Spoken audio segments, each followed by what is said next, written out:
দেখো বন্ধুরা, আমাদের বাড়ির সামনের দিক দিয়ে দুটো ঘোড়ার গাড়ি যাচ্ছে। আর আমিও আজকে দেখলাম, কারণ এখন দেখা যায়নি, আজকে দেখা যাচ্ছে ঘোড়ার গাড়ি।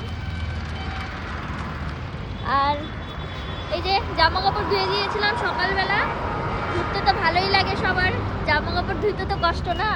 এখন জামা কাপড়গুলো উল্টে পাল্টে দিচ্ছি। এই যে গোটা ছাদ সব ধুয়ে দিছি। কষ্ট, আবার এগুলোকে শুকায় ঘরে নিয়ে গিয়ে আবার ভাঁজ করো, এত কষ্ট কই রাখবো। তাও আরো জুতা টুতাগুলো আবার কালকে ধুতে হবে। আমার বরটা খালি নামেই আমাকে সারপ্রাইজ দিতে নিয়ে গেছে, এখন সারপ্রাইজ আমার বাড়াচ্ছে। আর দেখো এখান থেকে আমাদের চা বাগান, আমাদের বাড়ির থেকেই আমরা চা বাগান দেখতে পারি।